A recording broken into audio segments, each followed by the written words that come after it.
E você acredita que no mercado de trabalho, os casos de assédio moral acontecem com mais frequência quando há uma relação de subordinação? Ah, sim, com certeza. Quando há uma relação de subordinação, sim. Porque quem distribui as tarefas, quem pode constranger a ponto de fazer com que eu não tenha a força de contrapor, senão aquele que está na atividade hierárquica. Mas não é somente este. A maior parte acontece, advém desta pessoa. Mas isso pode também ocorrer numa relação entre colegas. E o silêncio daquele que deveria fazer com que cessasse aquela situação.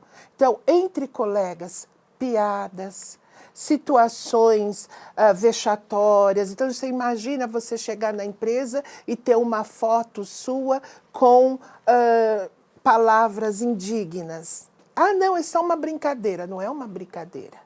Isso te ofende. E isso tornar-se repetitivo e nada ser feito pelos superiores.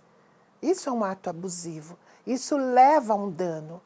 Isso leva a uma situação de dano, inclusive do constrangimento que vai para o âmbito da saúde mental.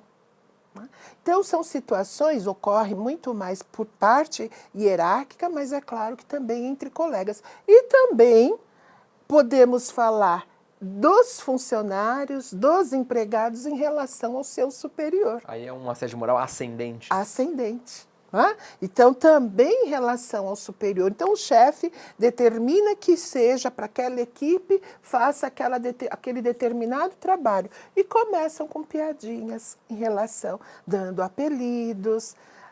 Enfim, essas situações são situações de assédio, de constrangimento. E eu te pergunto, doutora, uma instituição, uma empresa, como que ela deve agir em casos de assédio acontecendo dentro do seu ambiente de trabalho? Então, hoje nós temos, primeiro que é uma recomendação já há um bom tempo, mas em 2019 essa recomendação adveio da OIT. A Organização Internacional do Trabalho, verificando que isso é um ato que está no mundo global.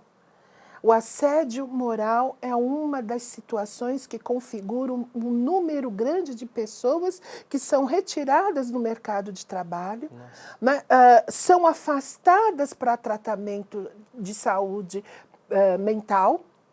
E, dado esse número, em 2019, a OIT resolveu fazer uma convenção, a convenção de número 190, que é a Convenção sobre Violência e Assédio no Trabalho.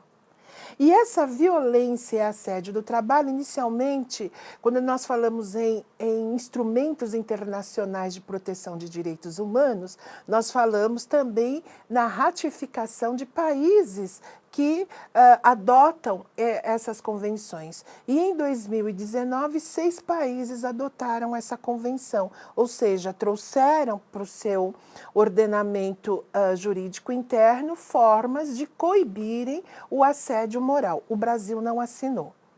Agora, em 2023, 2019, 6 países, 2021 entrou em vigência essa convenção e agora, março de 2023, o governo atual assinou a convenção. Inclusive, recomendou, através de um despacho, encaminhou para o Congresso Nacional para que haja, enfim, o reconhecimento, a adoção dessa convenção.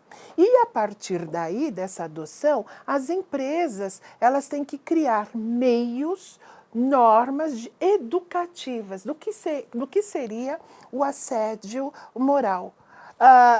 Criar formas internas para coibir, para extinguir todo e qualquer forma de assédio moral.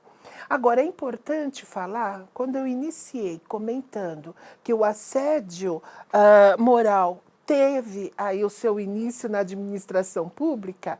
E por que isso? Porque lá existe o que chamamos de uma condição onde o funcionário servidor público presta o seu concurso e ele adquire a estabilidade. Tá? Então, esse critério da estabilidade, ele é gravíssimo, porque muitas vezes aquele superior não quer aquele servidor naquele local.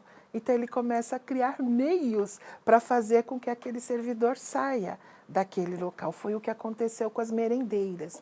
E se nós trouxermos isso para o âmbito privado, nós vamos ver que o assédio moral, na maior parte das vezes, se dá com pessoas que estão na condição de estabilidade temporária. E quais são as estabilidades? Muitas vezes da CIPA, a estabilidade gestacional, a estabilidade pós o acidente de trabalho, que se tem aí 1 ano de estabilidade, enfim. Não é? Normalmente são com esses trabalhadores que a gente vê a atuação do assédio moral.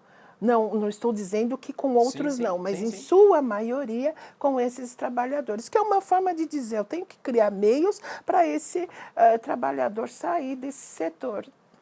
Eu tenho que criar formas para que ele peça demissão.